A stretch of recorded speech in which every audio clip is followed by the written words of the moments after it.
Guyana, and welcome to another edition of Facing the Nation. I'm Malika Ramsey.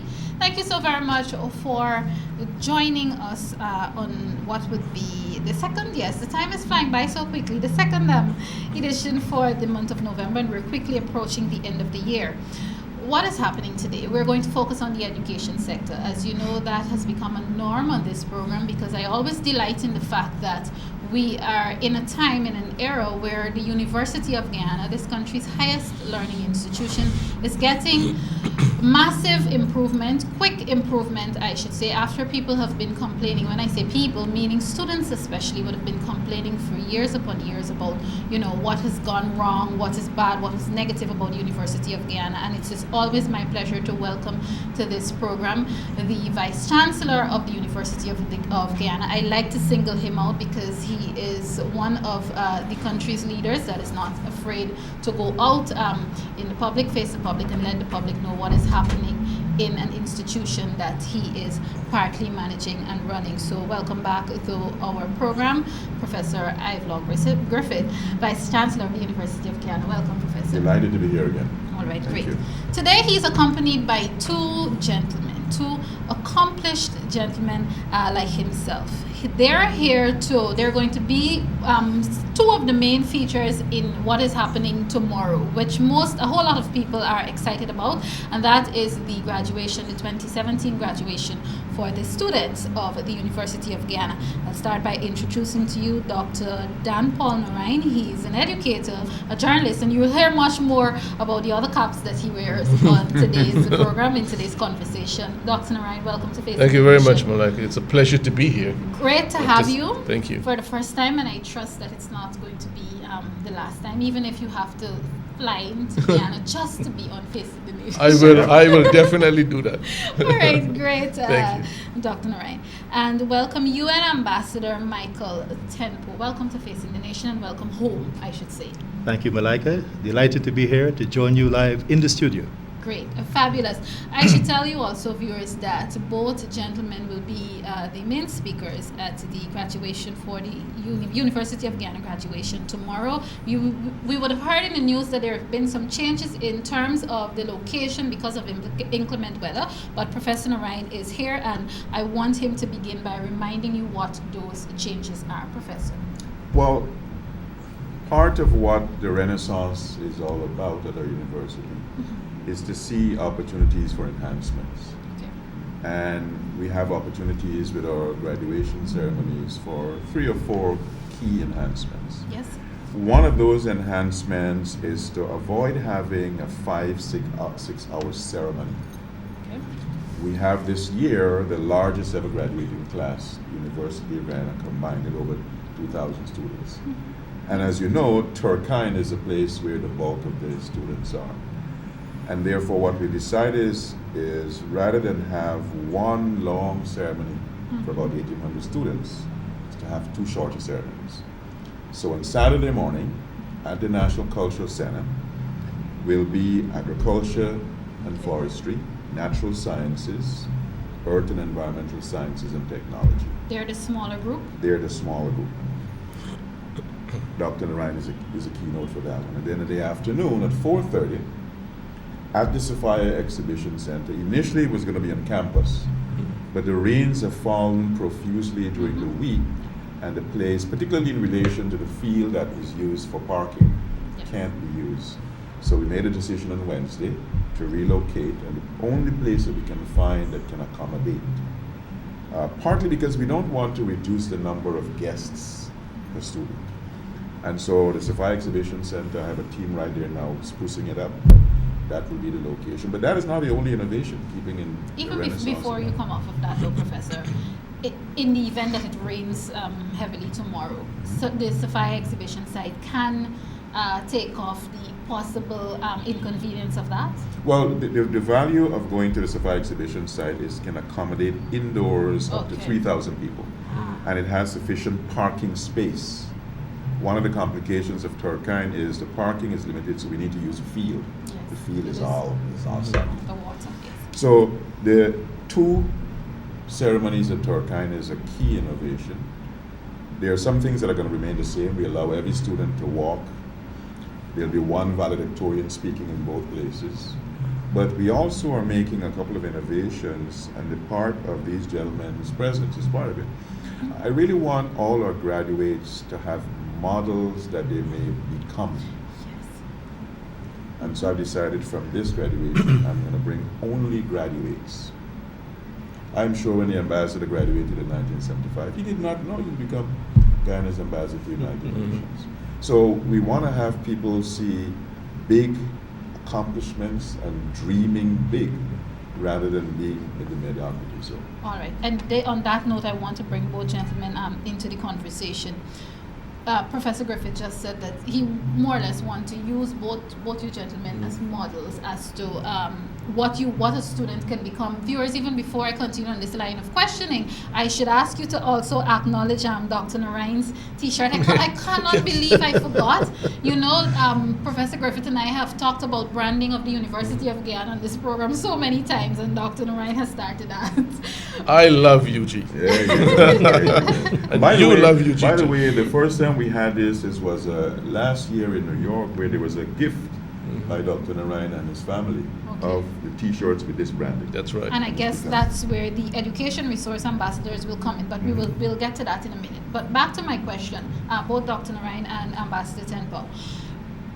What message, especially in the time that we're living in, especially to the young graduates who have so many challenges to deal with in the world, whether it be social challenges or employment challenges, what sort of message would you hope that they would take from what you say to them tomorrow, beginning with you, Dr. Narine? Well, first of all, thank you very much, and it's a pleasure sitting in your company, Malika, as Thank well you.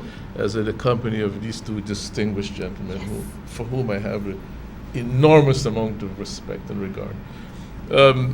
And as you said, I'm branding and rebranding the university. I love UG, and so should you. Everyone should love UG, because it is the only university that we have.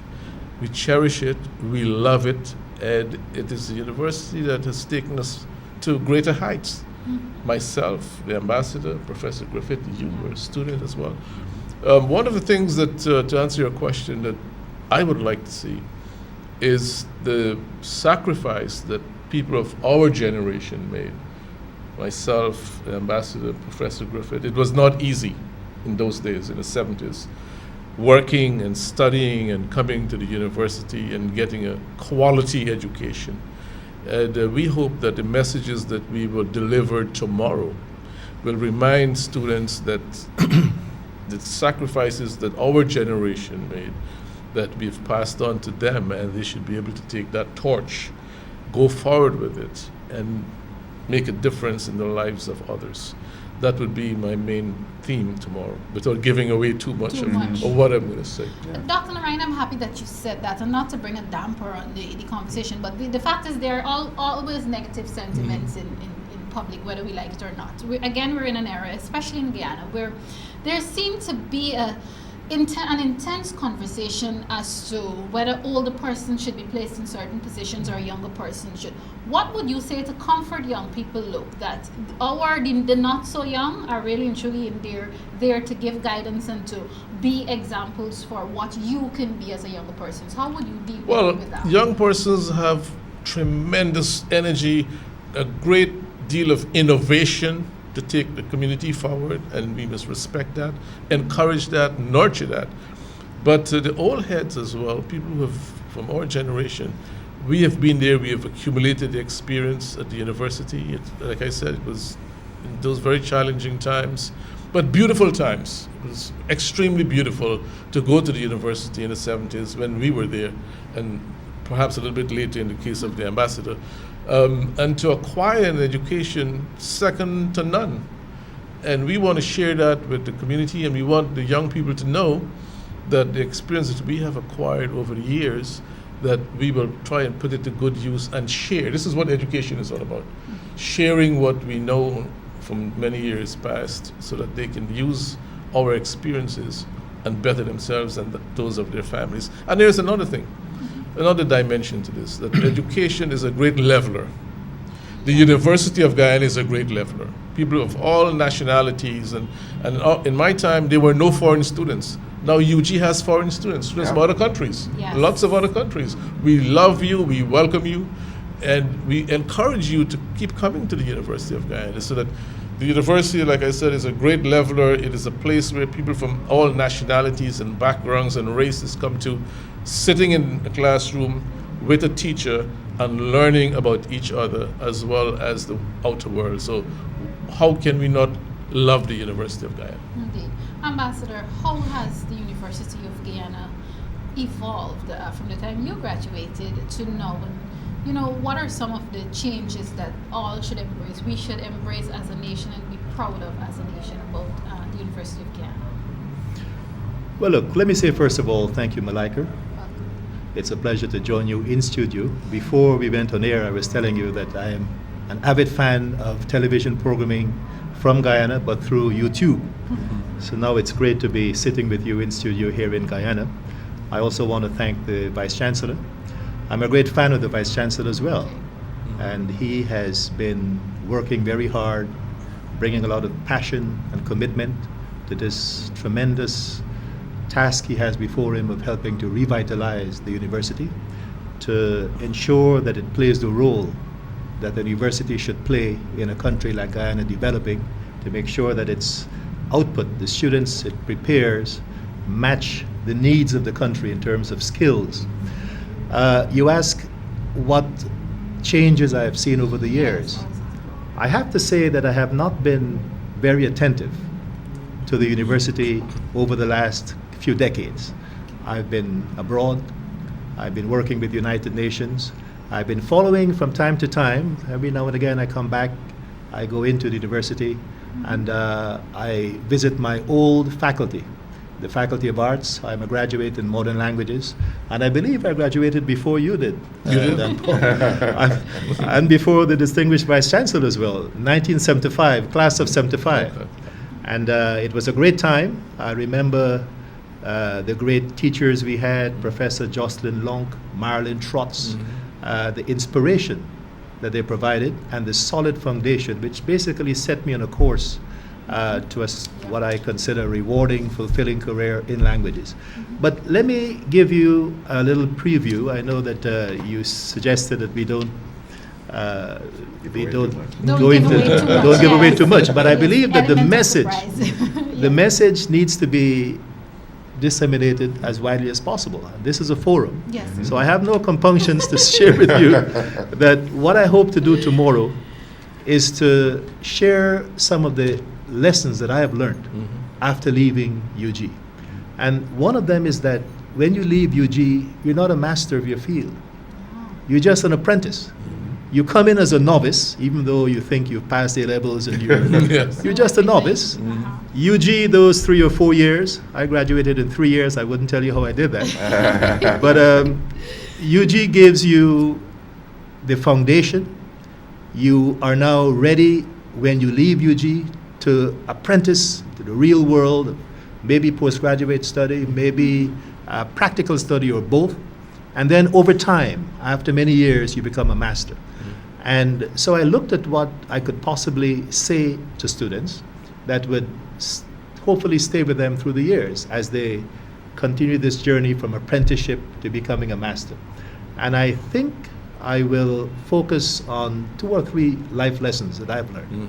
One, that there are lots of problems, challenges we call them at the UN.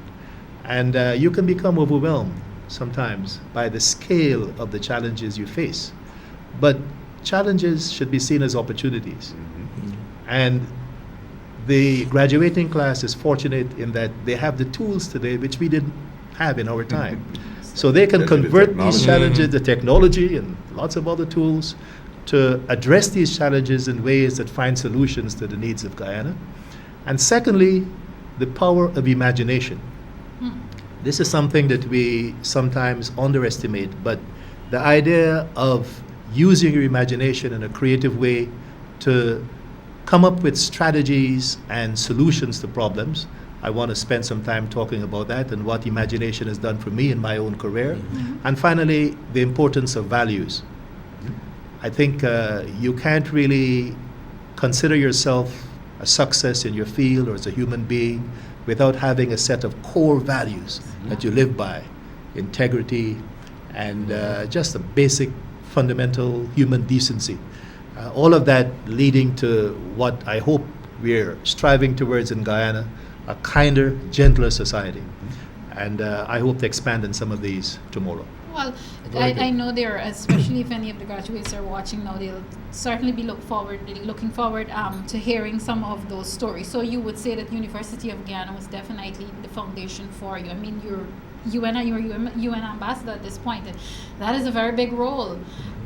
So you definitely say that UG has been the foundation. Most definitely, because my field, as I said, was languages. I left UG in 1975. I did a double major in French and Spanish. I did some courses in Portuguese. It was a minor.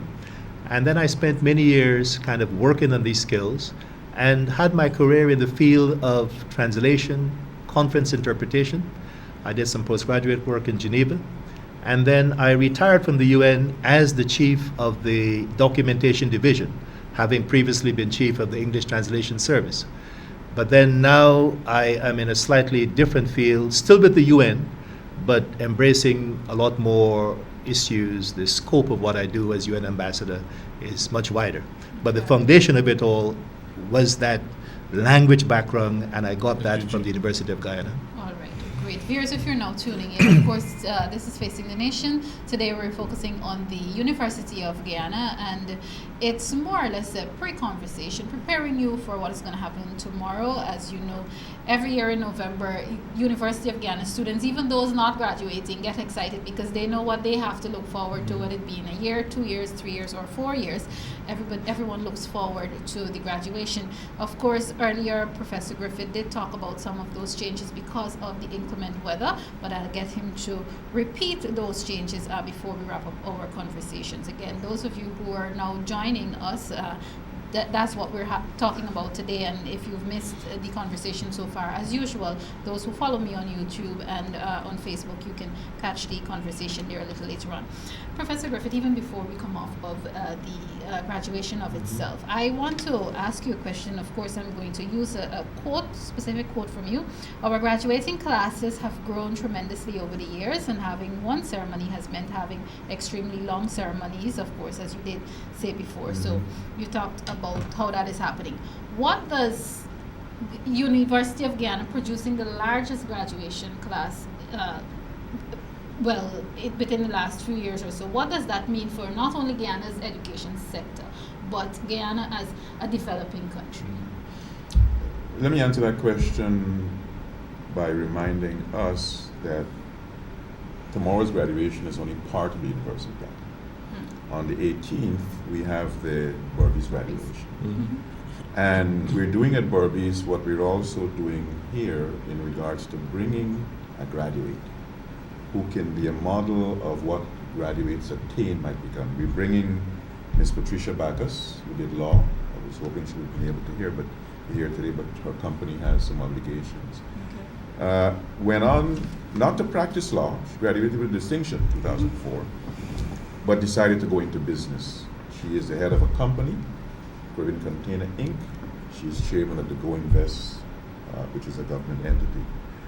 But whether the class is 2,000 plus as this year will be, especially the class is as large and as diversified, it means that we are enabling the human capital of the nation to be expanded, to be augmented.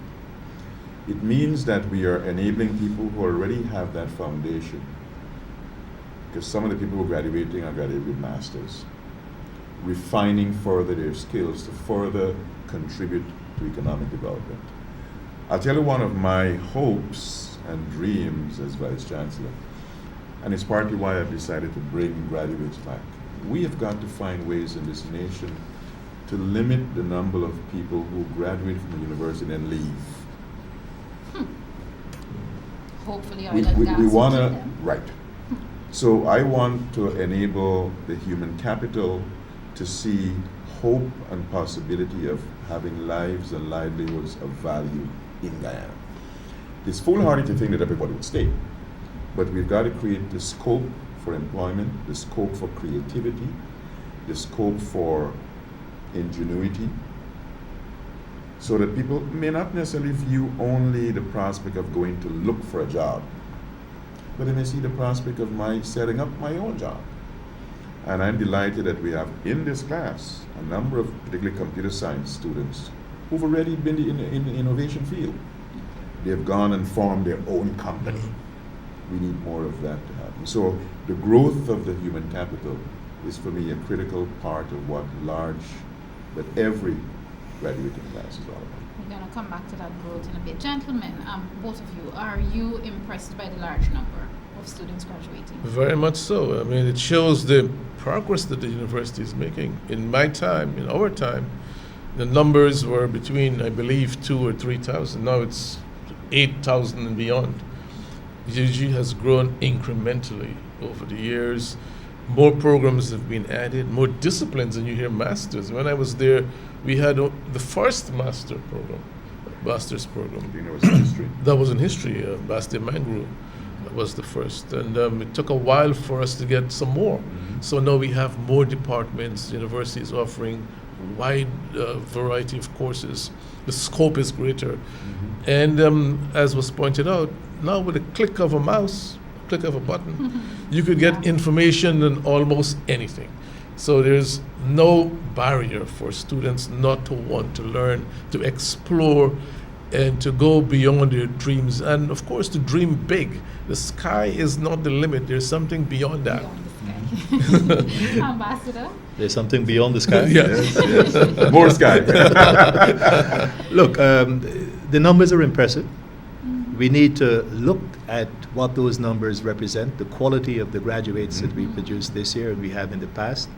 I was at the Chancellor's reception last night, and I had an opportunity to speak with various groups of young graduates, and I was so impressed. There were those who had scholarships from Banks DIH, who were graduates of the Faculty of Technology, and they had very clear ideas of what they wanted to do going forward. Many of them wanted to become entrepreneurs, to set up their own businesses.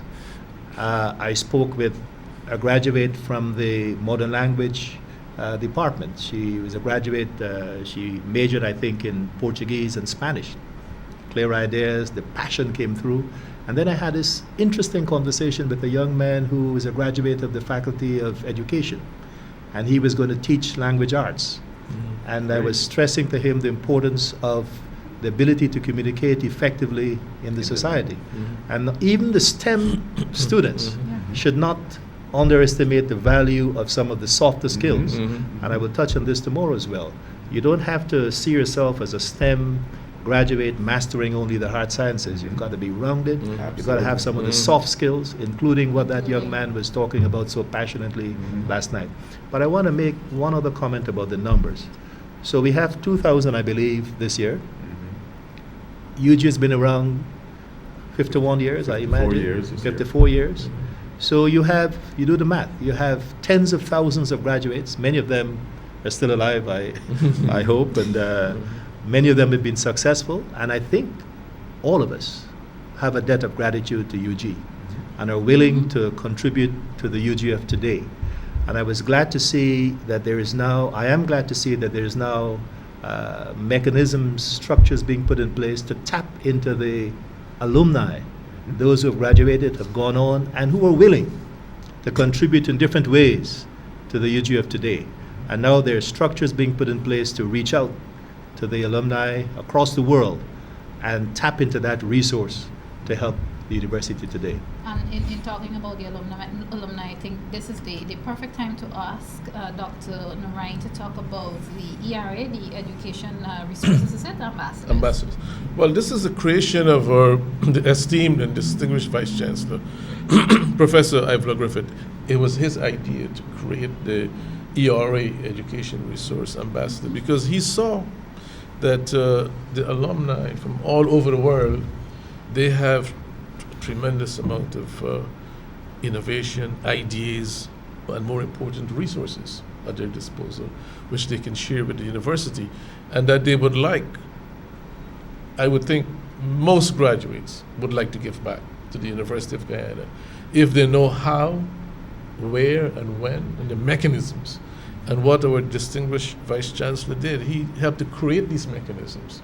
And he is not afraid to travel to Georgia and to make these phone calls to New York, London, wherever he goes, seeks out alumni from the University of Guyana, and to create a network and to tap into this network so that people can give of themselves. And in many cases, monies to the university, because it does need monies to run some of the programs that he has, his vision, his mission, and his ideas, and his passion, of course, for the University of Guyana. And we are very willing to work with him in the New York chapter, the New Jersey chapter, in which we have done an enormous amount of work to bring people together, regardless of, like I said, UG is a great leveler, and of people from all nationalities are in the ERAs, and they help and they come and be part of the diaspora conference that his was his vision to hold as well. We were part of that, and there's so many more that we can do in the future. So we work very closely with him through the ERAs. We have held gala performances in New York, as well as fundraisers, and every Labor Day he's there with a team visiting various communities, the Indian community. Go to the Kwekwe and to his temple. That's And right. to the- That's right. That indeed creates a balance. That's great. That's right. So what is the message from all this? The message from all this is that if the political establishment of this country can take a leaf out of the book of the university, led by the Vice Chancellor, I think we will go a far way towards understanding each other. Because after 50 years of independence, and I don't want to get into too much of that, I know. but you know what I'm talking about, we still We still are are, poles apart. And the Exactly. University of Guyana is what is bringing us together. And that's why I'm happy that you said it's the great leveler indeed. It is a great leveler. And the person who is trying to level the playing field is sitting right here, Professor Ivelaw Griffith. And that is why he deserves our respect and, of course, our support. Okay. Viewers, I know you've gotten accustomed to our program being split into the first half and the second half, but we're not going to do that today because the information coming from the gentleman on the program, it is very important that we try to get it out to you as much as possible, even though Professor Griffith is here maybe almost every 2 months now giving you information. I felt it necessary to only focus on the University of Guyana on today's edition of the program. Professor, I want to talk a bit about what is happening for the 2017-2018 academic year. I read an article today that said there are going to be 16 or 17 new programs. 16. Let's talk about those new programs and how are they possibly going to contribute to what we're now calling in Guyana, what we're working toward in terms of achieving a green economy, and also the fact that oil and gas is very big for our country now. How will the new programs contribute? 7 of those 16 new programs are in the School of Entrepreneurship and Business Innovation. Okay. And there are 3 in particular, which when we were designing the School of Entrepreneurship, I said to the feasibility team, we've got to be mindful of what the energy sector will need. Keep in mind that the energy sector not only needs the technical, the engineering. And so in the School of Entrepreneurship and Business Innovation, we have a no-degree program on logistics and supply chain management. We have a no-degree program on finance, one on accounting. Those are going to be critical skills needed for the energy sector. But we also have in other areas, in technology, we have a refrigerant management. It's not a degree, it's a certificate.